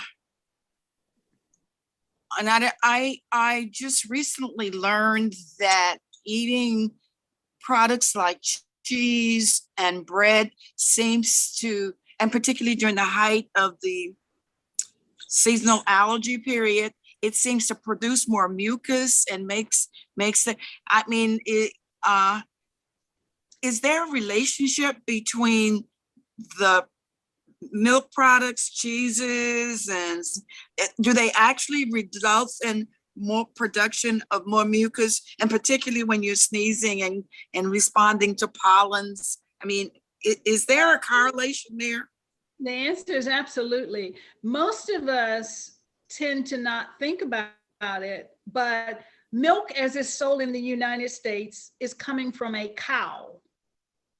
A cow is a bovine. It's not human, right? So the milk products in America that's making cheese and making milk and ice cream is what we call a xenospecies. You are taking the milk of another animal.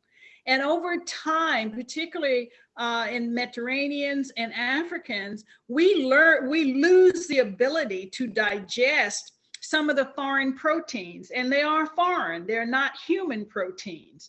And consequently, the body, one of the ways that it fights anything foreign is it's producing mucus. Think about it. When you get a cold, runny nose, and your throat is sore and you clear, and when you cough, you bring up mucus, even if it's non-infectious, if it's a viral.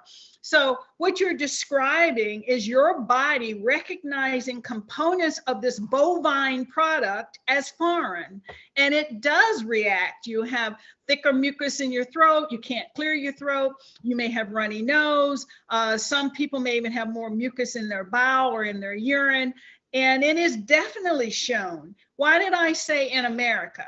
When I traveled to Europe recently, places in Africa and in Amsterdam, they use goat milk, which does not have the same proteins as cow milk. And consequently, people who cannot drink cow's milk because it makes them have much stomach pain, a lot of gas, sometimes diarrhea, sometimes a sense of bloatedness, uncontrolled gas passing. And that's due to what is in the bovine milk. When they switch to goat milk, they don't have that problem because it's not the same proteins. And in other parts of the country, they drink sheep milk and they make sheep cheese. So as I was traveling and I was eating the different cheeses made from things other than bovine, I found I like cheese a lot better if it's sheep cheese or goat cheese. And believe it or not, in the Mediterranean, they have camel milks. So when we in America talk about milk, we're talking about cow and we're talking about bovine. And therefore, is it surprising that your body finds a foreign protein in it? No, you're drinking another species protein. I know when I had a pediatric clinic, I'd have some parents say, oh, he won't finish his milk or he doesn't drink. And I'm saying, good. Why are you forcing this little black girl, a little black boy to drink bovine milk? There's nothing sacred about milk. But that's what this TV would tell you, peanut butter and jelly and a glass of milk. If you remember years ago, they had a commercial said, got milk. And we had Shaquille O'Neal, we had Venus Williams, and eventually that commercial stopped because they got sued.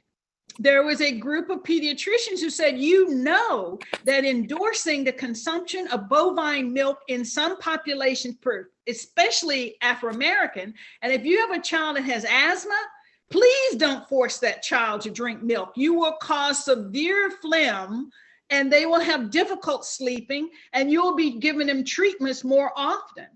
So yes, to answer your question, it is a increased production of phlegm and mucus. Are you familiar with cheeses made with nuts like pistachios? Oh, you can get cheese made from anything. That's why when you go into a grocery store, read your labels. If it's cheap and it's in a generic kind of form, you're getting probably cow or bovine. If you're looking at expensive specialty cheeses, oh, you can get cashew cheese, you can get almond cheese, you can get sheep cheese, you can get goat cheese. Yes, cheese just says you start with a proteinaceous liquid and add an acid. And what comes out of it is either soft or hard, depending on how long you let it sit. So the word cheese is just a process. Anything that's a liquid that has protein, you can make a cheese of it. I just have one quick question. Is there a correlation between taking high blood pressure meds and thinning hair? Well, there's 32 types of blood pressure medicine. So you see, I paused and smiled. Can there be a correlation between antihypertensive medicine and hair loss? The answer is yes. Mm-hmm. We have beta blockers and alpha blockers. We have adenosine blockers. So what you're taking can cause a secondary effect, but it comes back to my earlier comment. There is no pharmacological agent or supplement that does not have secondary process. I may take Tylenol for a headache, so I'm taking it for a particular reason, but it will give my liver more work to do. So if you're taking something to lower the blood pressure numbers, the systolic and diastolic number, it is also doing something else. It may be narrowing a vessel, it may be decreasing flow, but you never can take a pharmaceutical that does a single action. Okay, thank you, Dr. Boles. Dr. Boles, can I ask you this? I read somewhere that the hydrochloric acid in your stomach should never be diluted, so you shouldn't drink fluids before you eat. Are you aware? Well, have you ever heard that? Let me answer you correctly. What am I aware of, or have I heard that? The foods you eat are not absorbed until it is created into what you might call a digestive soup.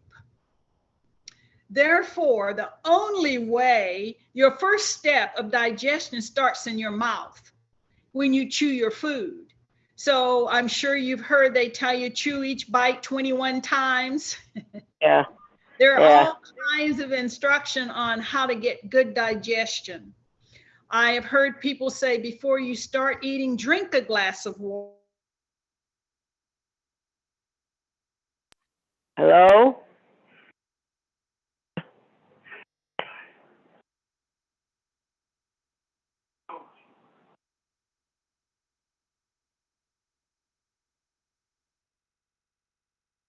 It is a highly organized process. It's not just a pot of acid sitting there for you to dump some food into. The type of food you eat, how rapidly you eat, determines what enzymes and how much acid is secreted. Not only is there hydrochloric acid trying to reach pH 1 to 3, they digest most of the meats, like protein meats. There's also bile salt, which is dumped in there to emulsify fat. So if you're trying to have a mental imagery of what's going on in the stomach, it is not just a pile of acid waiting for some food to be dumped in the pot. It's a highly controlled secretory process. So whether you drink a glass of water before you eat or drink water while you eat, if your digestive process is healthy, it won't make a difference. One last by health to question. remove their teeth. One last By question. health, One I last said by health. question. One last question. One last question. And this question, many of us have histories of high blood pressure. And the question I have is there a way that one can regain control of managing their blood pressure without having to go on antihypertensives? I love how you said it, and I kind of play with Brother Leroy sometimes. You said many of us have high blood pressure. It's like you have adopted high blood pressure like a child. It's like you have just embraced, I have it, this is mine. The first question that everyone, I don't care how old, how young, should be, why is my blood pressure high? Not that I have it, but why is it high? A good example, and I've used this in my talks, my father and my mother lived to a very ripe old age. Dad was 93, and 8 years later, mom at 95, both went to glory. My dad was robust and energetic, never was sick. However, when he was about 81, they told him he needed to be on antihypertensive, and he was heartbroken. And of course, with his daughter, who was just looking at the potential to go to med school, he wanted to know, why would I need it now if I never had it before? The answer for him was easy and straightforward. Most men, particularly Black men, and Dad used to smoke cigars. He never did cigarettes, but he did smoke a pipe. He did smoke cigars. There is a tendency to have atherosclerosis. Now that by definition is hardening of the arteries.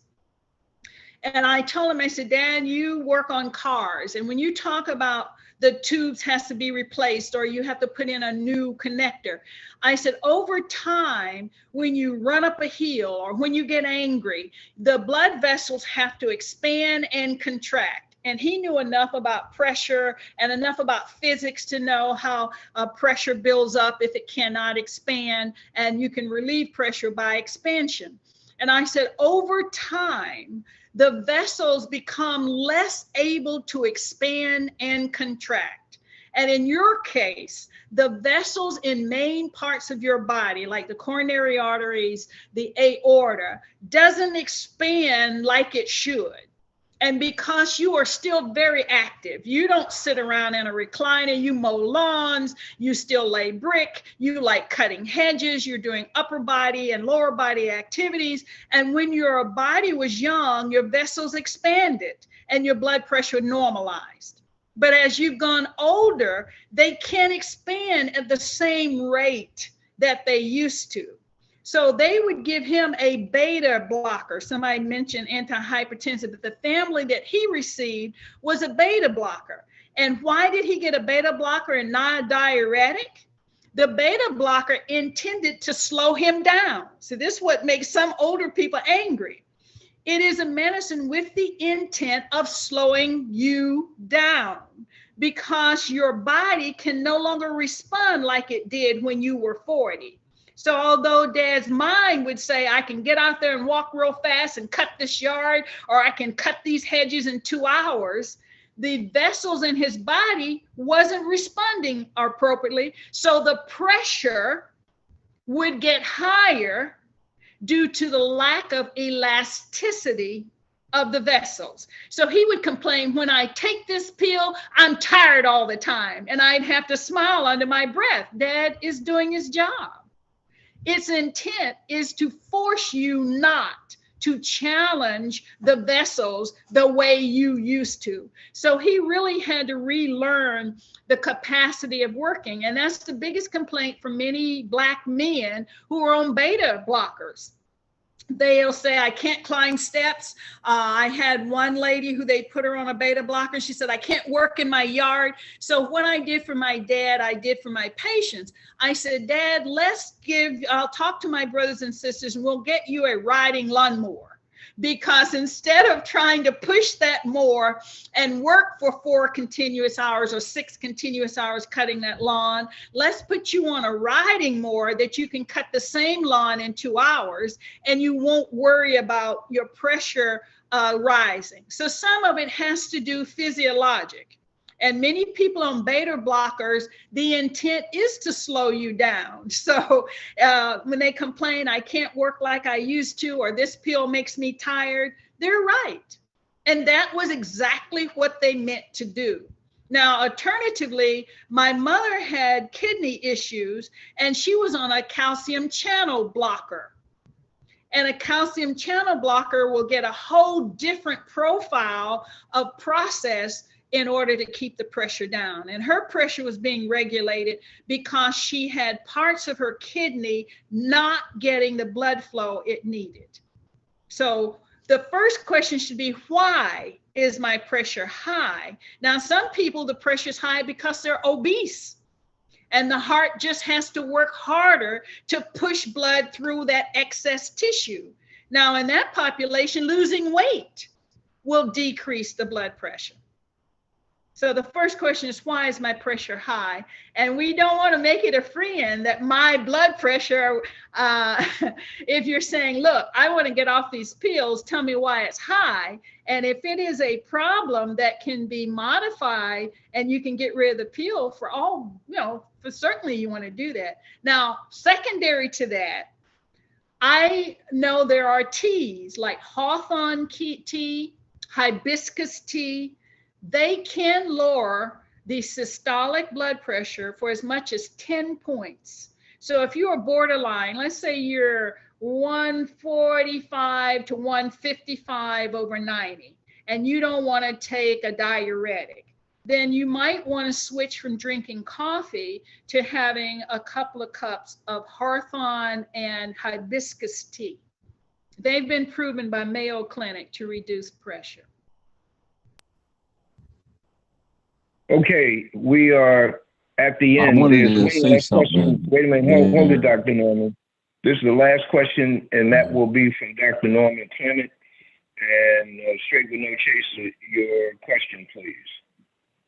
Oh, my question was a comment when Dr. Boles was talking about speaking of digestive system, hydrochloric acid, and those sort of thing, and that whole complex of digestion.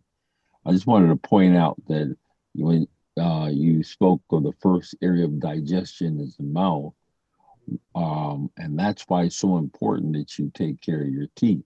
There's a very interesting study that came out April 2019, done by a group at the Brigham Young, Brigham Young Institute. I believe that was in Harvard or in Boston, and it was duplicated in the Netherlands, and it showed that African American women suffer a high rate of pancreatic cancer, and they attributed it to poor oral hygiene. And so they did was they looked at the amount of teeth missing plus the mouth being, even where we found areas where we felt the patient had good oral hygiene, we were finding the increase of pancreatic cancer in African American in women. There's an interesting article in my blog, You're Within the Norms, written back in 2020. It's called Poor Oral Health in Black African American when Black women results in increases the rate of pancreatic cancer. I think people need to seriously take a look at that. But the sad part about it is that there's not enough follow-through study that has come about that has asked how we can remedy this situation and those sort of things. But missing teeth, when your rate of pancreatic cancer increases something like tenfold if you have more than 4 missing teeth. And what Dr. Boles state is consistent with some of the observations that were pointed out in this study. I just wanted people to know that, so I'll just leave it alone. Okay, all right, very good. Thank you, Brother Norman. Dr. Norman, yes. Clinic, Dr. Velva Boles, Brother thank Norm you is very fine. much. Mm-hmm.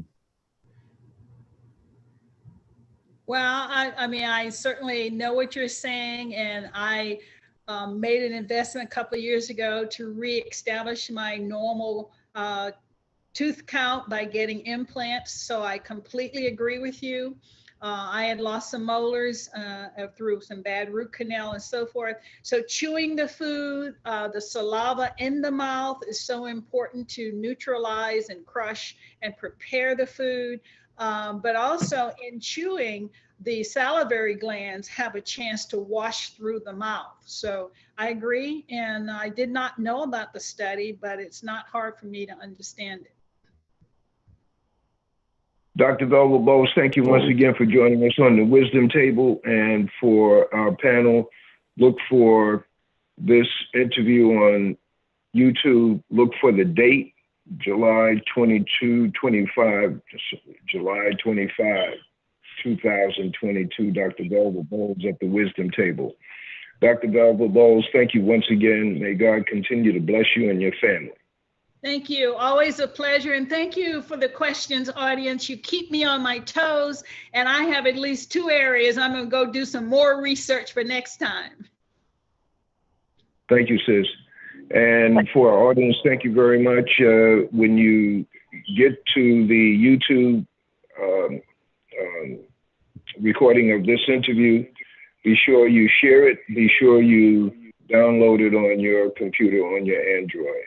Thank you very much. Thanks for the work, steady work done by our engineer, Brother Doug. Thanking Dr. Esther Hyatt for pulling her group in, Himani Group, to this session of the Wisdom Table. God bless you all with a wonderful and a fantastic week. Bye now. Thank you, Dr. Boles.